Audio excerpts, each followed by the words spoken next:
Hey everybody, this is pt.2 with Kai Talks About here, and in this video, I'm going to be talking to you guys about my pt.2 permit to import ants because I finally got it. It's been nearly a year, but I finally have it, and I actually have my ants imported. They are from the UK, and they are currently here with me in the United States of America. So I'm going to tell you guys in this and in the series of videos what you need to do to get the permit like I did. Now, just before I start the video, just note that the things that I say, these are not exactly things that have been told to me by the USDA. These are just things that have come up from my own research and some information that came off of my permit as well. So don't think that because Kaidaltera said such and such that the USDA must have said it as well or told him to say it.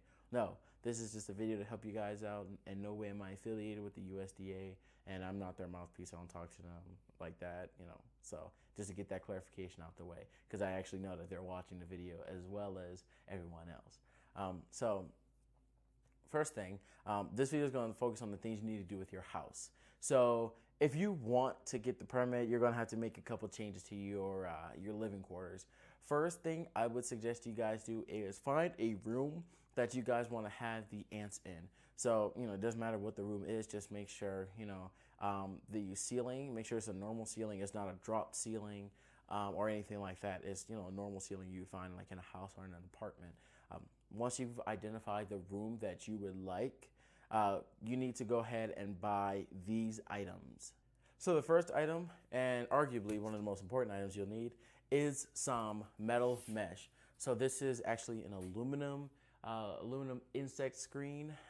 You will need this for most of the changes that you make to your living quarters. You're going to need this because you need to create a barrier over all of your vents. So all of your vents need to have these. Not every vent in your house, but every vent in the room you're going to keep the ants in. So you want to make sure you have this, but you also are going to need something to adhere to it, which is why you're going to need your silicone. This is the type that requires a caulk gun. So you would get it, and then you would press the lever, and as you press it, it'll bring this up and push this out, push the silicone out.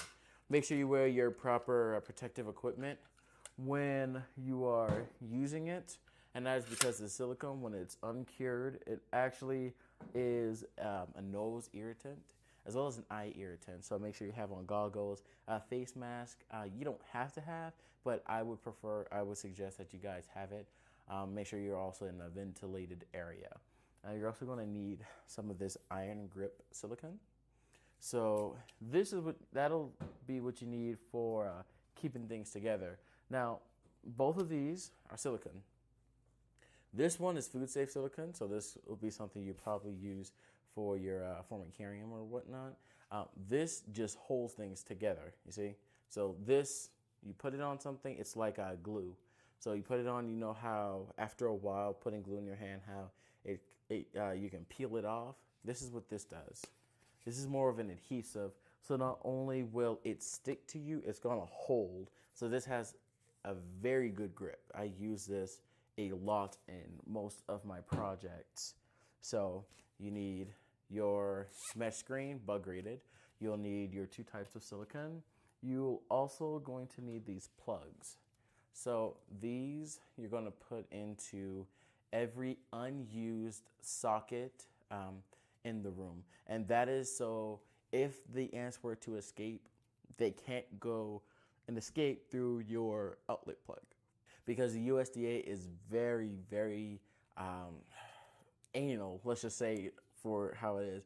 They're very anal about the ants escaping. So everything that you do is because what if the ants escape? What if the ants escape?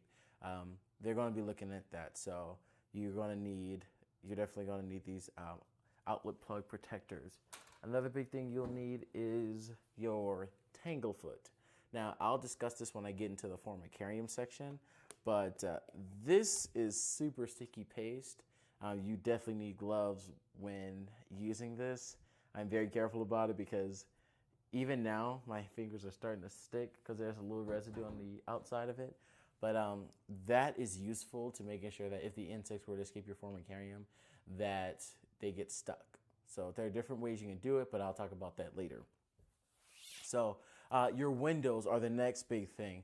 You need to make sure that your windows have locks on them. If they don't come with locks for whatever reason, you need to install them. And you need to ensure that the mesh screen that comes with most windows, make sure that screen actually takes up the entire frame of the window, so not halfway, the entire thing. They're going to look into that. Make sure it's not broken or anything. Make sure there's no little holes or anything that the ants can get through. So if you need to use some silicone, some wood glue or what have you. Depends on the type of frame that you have on your window.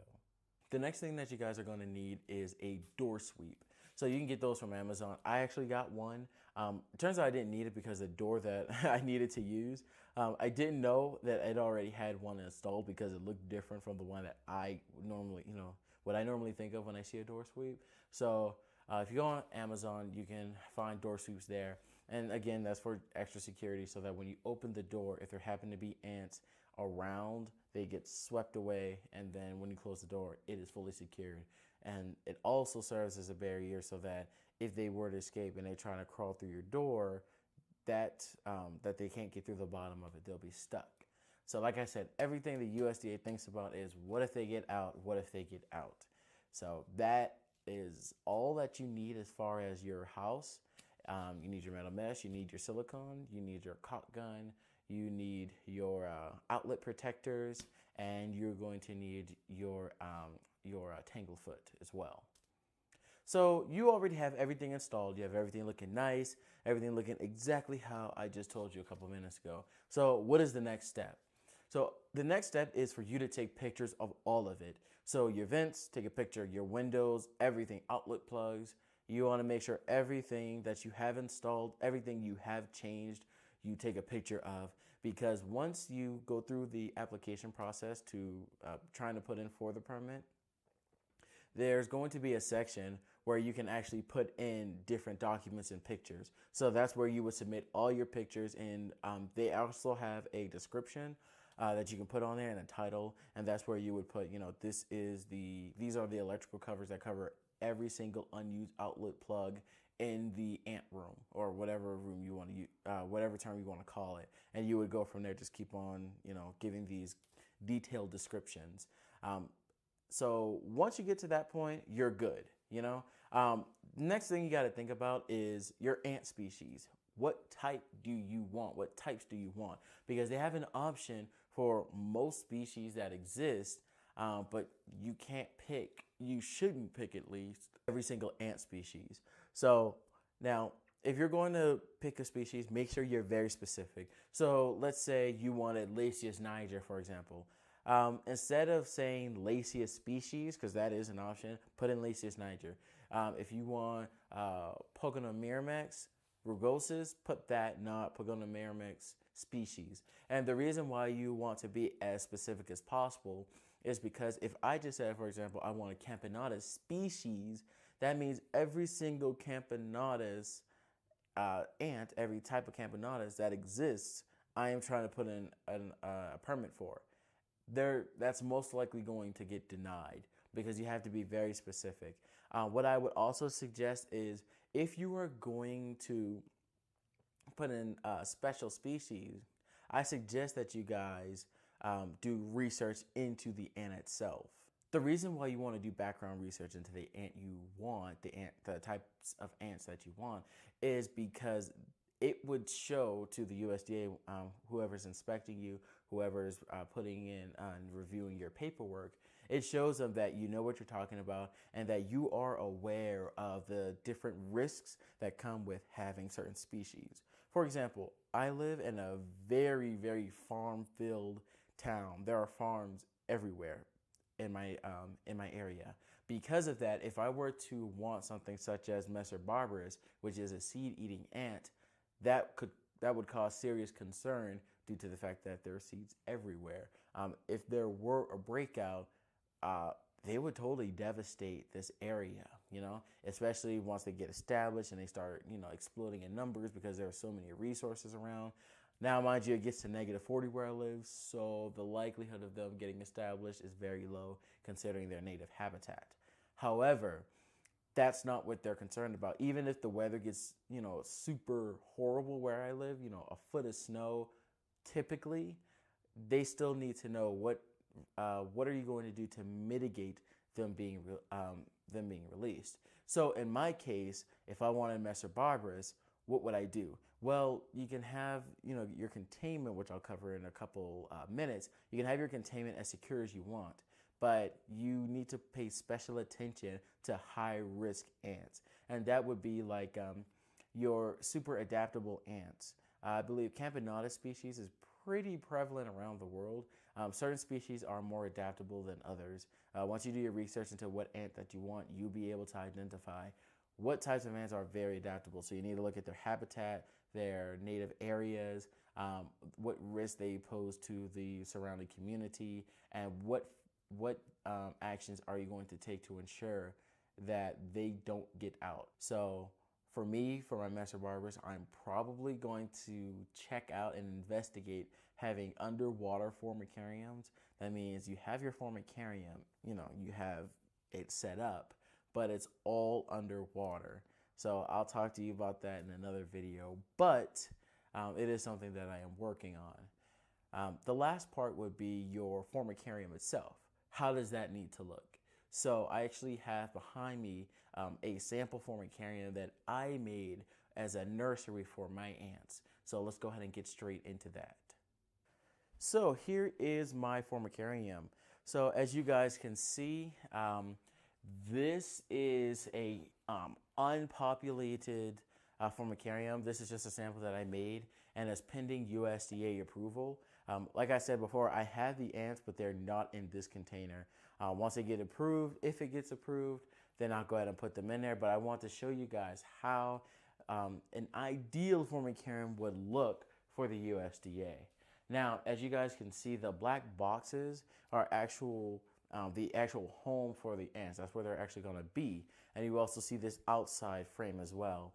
This outside frame with the inside container is what we call a container in a container, double containment. The USDA mandates, from all indication that I've gotten, that it needs to be a container in a container. And that is so just in case the black boxes they're going to be housed in breaks, there's yet another measure to keep them isolated from the outside world. And on top of that, they have also mandated that I have some type of barrier. Upon doing my research, I was able to find the brown paste that you see that I showed you before. That is the Tanglefoot. And of course, it's on painter's tape. And I use painter's tape for the simple fact that when you remove it, it leaves the residue is very minimal, very minimal. I tried using duct tape, but it leaves a lot of residue that's very hard to remove. And using electrical tape is just unnecessary. How many different bands bands of electrical tape I have to have in order to get a thick enough seal of Tanglefoot. So as you can see, there are 2 water containers, and those are actually upside down, as you can tell. Whenever I need to change the water, I can just detach it. It actually has sealant around it. Take it off, remove the cap, refill it with water, reseal it, and put it back in, and go ahead and put some silicone around it. So here's a sample. Let's say that this had a colony in it. Obviously, it would have cotton here and cotton here, with water being on this side and the ants being in here. So what I would do is, first, I have the top removed because it doesn't have any sealant on it yet. So I would remove the cotton. I would take this out because this is sealed, so I can just pull this out. And then once I do that, I can go ahead and put the tube in here. Take this cap off. And once the cap is off, I would go ahead and just slide it into this tube. So once it's slid in there, now the ants, whenever they decide to, they can go ahead into the black container. For now on, I'm going to call this the nursery because that's what it really is a nursery. Once the ants are in here and out of the tube, however long that takes, I can wait. All I would do is take this out, take this tube out, reseal this, put this in here, and then I would have sealant, which will just be that iron grip silicone. I would go ahead and put it all around the lip. So it's just one-time use. You can remove this tube only one time, reinsert it one time, but once they're in and you seal it, that's that. You can still remove it if you have a blade of sorts, but that's the main use of that removable tube is to get the ants in. Once they're in, it served its purpose. You can now seal it. So I can remove the water tubes, but the biggest problem is how am I supposed to feed them? Because it's such a small colony, if I were to have a tube in here, I could drop food in here through this plexiglass ceiling, but how am I going to get it out? Because then that has the problem of mold, mildew, all that whatnot. So what I came up with is to use this tube, and it actually has a tube coming out of here. I'm going to call these gigatubes because these are actually quite gigantic. It's actually about the size of my hand. And here I have my super worms. Just got it from Petco. Where do pets go? Go ahead and remove it. And we already have a living super worm here. So just get it, take the top off of it. Then I would grab it. Oh, this one's a fighter. Doesn't want to get out, obviously. So I still kind of get weirded out when I have it in my hand. So I would go ahead and just, oh God, I don't like that. So I would go ahead and drop it in. As you can see, it's alive. And then I would go ahead and cap it. Once I have it capped, I would go ahead and remove this tube that has the yellow cap. Mind you, this is sealed. And then I would insert it here. And then I would mount it here. All right. And there you go. So let me put the focus on a little bit. So if you look here, you can actually see the superworm. So here's the superworm, and it's trying to crawl out. Obviously, it can't. And here you have the tube that's attached to it, and you have a slightly smaller tube that bridges the two. And that goes into the formicarium itself. Now, the point of me having it like this is so that the ants will be able, the ants will probably be, right here in this area, in this tube, this container. They would come here. This is where they get their water from the gigatubes, and this is where they'll eat. So I had the tube smaller for a good reason. That reason being that they'll be unable to remove the prey item, in this case a superworm, out of the tube and into their main containment. By doing that, they're forced to eat the food right there in that tube. So once they finish eating it, it's dead, it's eaten through, there's nothing left of it, then I would go into the next phase, which is to take it out. So I would get it, I would mount it and take off this tube here. And as soon as they're disconnected, get this on standby, take this out, cap it, go. And with that capped, oops, sorry little superworm. Once it's uncapped, then here we go. We have the superworm is now kind of bugging out, pun intended.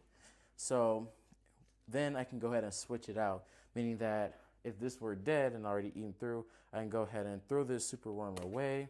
And then I have more. Let's see if I can. There we go. So that superworm would be gone, and I can get these out of the container. They're all trying to quickly hide. Put a little friend in here. And then I can replace it. And then, of course, just to mitigate any risk of the juices from, the dead superworm being here, make sure it doesn't leave any traces of mold or bacteria or fungus. I would go ahead and clean this out, probably with some vinegar and or a soap solution. And that's how it's going to be. Your containment system doesn't have to be like mine's at all. However, it will need two of these things. It will need to be double contained, so a container in a container, and it will need some type of barrier, whether you're using the Tanglefoot that I found, or if you use the Fluon that a lot of ant keepers use. It doesn't matter which type you use, you just need to make sure you have one or the other. You can also use some type of moat system. I know there's one guy I talked to on Facebook who was actually trying to get a moat system set up. So basically you would have this entire area around it. I don't know how you would make it, but it's possible. You would surround it with water, some type of oil, something that will get them stuck. If you're using Fluon, of course, you would have it at the top. Once you have it applied, the ants will slip off of it because it's just liquid Teflon, and they would just drop down. They can't get out. The good thing about Fluon is that if you have it installed, I don't see why you can't have this uncovered. You would have to talk to the USDA because your containment is going to be different from mine. So Fluon, I don't see why it can't be open. If you have your Tanglefoot, they're likely going to get out because there's no barrier here. They just crawl out and then they'll get stuck and suffocate, die, and you're out a worker or two or several. So that is the video, guys. So over the next series of videos, I'm going to be talking about different things you can do with your application. If you need to amend it, renew it, more information on the inspection criteria, all that good stuff. So make sure you like, share, subscribe, and hit the bell icon. It's going to be very important for any of you guys who want to get into importing your ants, whether it be you getting them from another country or if you just want to get it domestically. I'm going to talk to you guys all about how to do it, and I'm going to be showing you step by step via screen capture on my personal home computer. So without further ado, thank you guys for watching the video. Please like, share, subscribe, and comment. Also, you can message me if you have any questions, comments, concerns, and I hope you guys have a blessed day and a good night. Bye.